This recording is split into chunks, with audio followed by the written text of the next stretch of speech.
Hi hello everyone, ఎంతో tasty చేపల curry తయారు చేసుకుందామండి. చేపల కర్రీలు అంటే ఎన్నో రకాలు ఉంటాయి కదా, అన్నట్లో ఇది చూస్తుంటేనే కడుపు నిండిపోతుంది కదా. చేసుకుంటే అలానే ఉంటుందండి. టేస్ట్ కూడా మంచి చేపలు అయితే తీసుకున్నాను. గులివిందలు అంటారు కదా, చాలా బాగుంటాయి, ఎర్రగా ఉంటాయి కదా, గులివిందలు అంటారు కదా, ఆ చేపలు అయితే తీసుకున్నాను. ఇంకొక స్పూను 2 స్పూన్లు కారం, గరం మసాలా అండ్ ధనియాల పౌడర్, పసుపు, అల్లం వెల్లుల్లిపాయ పేస్ట్ అన్నీ వేసి అయితే శుభ్రంగా కలిపేసి పక్కన పెట్టేసుకోవచ్చండి. సాల్ట్ మొత్తం అన్నీ వేసుకొని కలిపేసి ఒక హాఫ్ అన్ అవర్ అయితే పక్కన పెట్టేశాను అనమాట. అసలు ఈ చేపలు చాలామంది ఉంటే ఇడిపోతాయండి. అస్సలు ఇడిపోకుండా చేయొచ్చు. ఈ చేపలు చాలా ఇడిపోతూ ఉంటాయి, కానీ అసలు ముక్క ఎలా ఉందో అలా ఉండాలంటే ఇలా ట్రై చేయండి. చెప్పాను కదా, అల్లం వెల్లుల్లిపాయ పేస్ట్, కారం అండ్ గరం మసాలా అండ్ ధనియాల పౌడర్, పసుపు, సాల్ట్ వేసి అయితే కలిపేసి పక్కన పెట్టేశాను. మసాలాలన్నీ అద్దేసి చేపలకైతే ఒక హాఫ్ అన్ అవర్ అయితే పక్కన పెట్టేశాను అనమాట. ఇవి చేసుకునే విధానం ఎంత బాగుంటుందో, టేస్ట్ కూడా అంత బాగుంటుందన్నమాట. కోల్డ్ రావడం వల్ల నా టోన్ కూడా డిఫరెన్స్ వస్తుంది కదా, చాలా రోజులు అయిపోయింది కోల్డ్ వచ్చి తగ్గలేదండి దానివల్ల. ఇంకా చూసారా, మసాలాలన్నీ కలిపి అయితేసి చక్కగా ఈ చేపలు అయితే పక్కన పెట్టేసుకుందాం. ఎంత బాగా అద్ది చేపలకి కారం అద్దుతుందో మసాలాలో అంత బాగుంటాయండి. బట్ ఎప్పుడు కూడా చేపల్లో చాలా రకాలు చేస్తారు, ఇవి డైరెక్ట్గా కలిపేసి పెట్టేసుకోవచ్చు, అన్నీ ఉంటాయి. బట్ ఇలా ట్రై చేసి చూడండి. ఈ గులివిందలు అయితే ఇలానే వండండి, చాలా బాగుంటుంది అనమాట. ఒకసారి ట్రై చేయండి. కావాల్సిన ఐటమ్స్ కూడా అన్నీ తీసి పెట్టేసుకున్నాను. చూసారా, అవి కలిపేసి పక్కన పెట్టేశాను కదా. అండ్ చింతపండు రసం, ఆనియన్స్, పచ్చిమిర్చి, టమోటా స్కిప్ చేయకుండా చూడండి. వేసేయడం కాదు, మనం స్కిప్ చేయకుండా చూస్తే తెలుస్తుందండి. 3 స్పూన్లు అయితే ఆయిల్ వేసాను కదా. చక్కగా ఆయిల్ బాగా వేడైన తర్వాత కొంచెం ఆనియన్స్ తీసుకున్నాను. మిగతా అయితే ఆనియన్స్ అండ్ టొమాటో అయితే మిక్సీ, 2 ఎల్లుల్లి రబ్బలు అయితే ఊరికే వేసానండి. అవి చాలా బాగుంటాయి, పొట్టు తీసేసి వేయాలి. టేస్ట్ చాలా బాగుంటాయి ఉడికేకనమాట. ఆనియన్స్ అయితే కొంచెం వేసుకున్నాను కదా. ఇంకొచ్చి మరి మనకు కొంచెం టమాటాలు వేసి అయితే మిక్సీ పట్టేసానండి. గ్రేవీ కోసం మనకి డైరెక్ట్గా ఆనియన్స్ అన్నీ వేసేసామంటే పులుసులాగా వస్తుంది, కానీ గ్రేవీలా రాదనమాట. మనకి గ్రేవీలా రావాలంటే ఖచ్చితంగా ఇవన్నీ కొంచెం మిక్సీ పట్టేసి అయితే యాడ్ చేసుకుంటే బాగుంటుంది అనమాట. ఆనియన్స్ అయితే వేసాను కదా, కొంచెం గోల్డెన్ కలర్ వచ్చినంత వరకు బాగా వేపేసుకుంటే సరిపోతుంది. ఇలా గోల్డెన్ కలర్ వచ్చిన తర్వాత మనం చక్కగా కొంచెం టమాటాలు కూడా యాడ్ చేద్దామండి.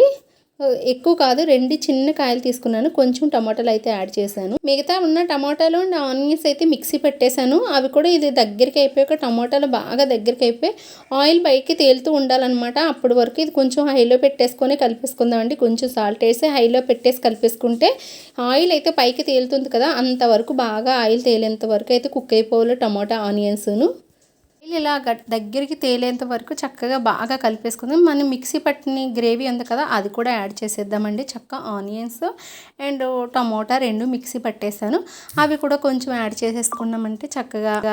ఇంకా మనం ఈ మిశ్రమం యాడ్ చేశాక ఆయిల్లో పెట్టేసుకొని బాగా కలిపితే ఇందులో కూడా కొంచెం ఆయిల్ తేలి కుక్ అయిపోతుందండి. అంతవరకు బాగా కుక్ చేసుకోవాలి. అల్లం వెల్లుల్లిపాయ పేస్ట్ మసాలాలన్నీ మనం చేపల్లో వేస్తాం కాబట్టి, బట్ ఇందులో ఏ అవసరం లేదనమాట. ఇది దగ్గరికి అయ్యే వరకు, బాగా దగ్గరికి అయ్యే వరకు కలిపేసుకొని, దీనికి కూడా చేపలు సరిపడి వేసాం, దీనికి సరిపోవాలి కాబట్టి కారం, ఉప్పు, గరం మసాలా అండ్ కొంచెం ధనియాల పౌడర్ అన్నీ కొద్దిగా వేసి అయితే చక్కగా కలిపేసుకుందామండి. ఇది కూడా కొంచెం పసుపు, ఇదంతా బాగా దగ్గరికి అయిపోవాలి.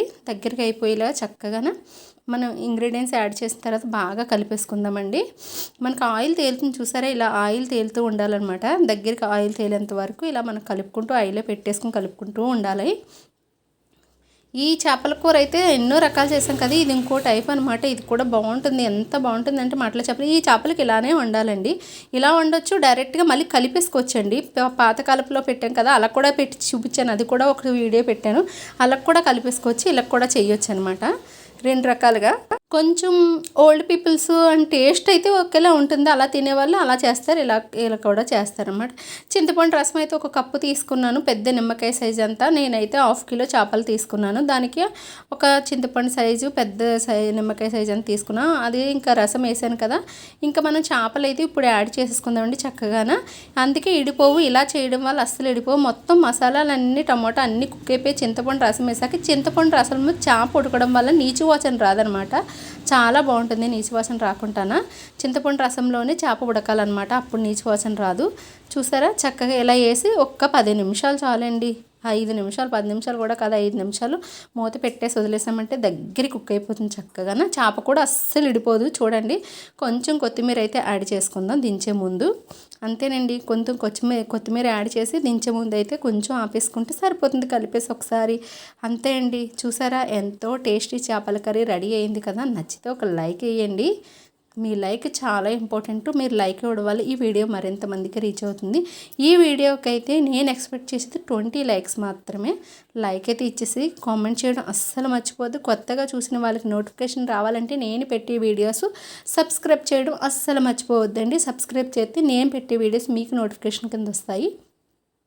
చేప అయితే చూసారా అస్సలు ముక్క కొంచెం కూడా ఇడిపోలేదు. టేస్ట్ కూడా అంత బాగుందనమాట. చాలా బాగుందండి నిజంగానే. ఒకసారి మీరు ఇలా కూడా ట్రై చేసి నాకైతే కామెంట్ చేయండి. నచ్చిన వాళ్ళు లైక్ చేసి కామెంట్ చేసి సబ్స్క్రైబ్ చేసి షేర్ చేయండి. ఒక లైక్ అయితే వెళ్తూ ఇచ్చేయండి. Okay friends, bye bye.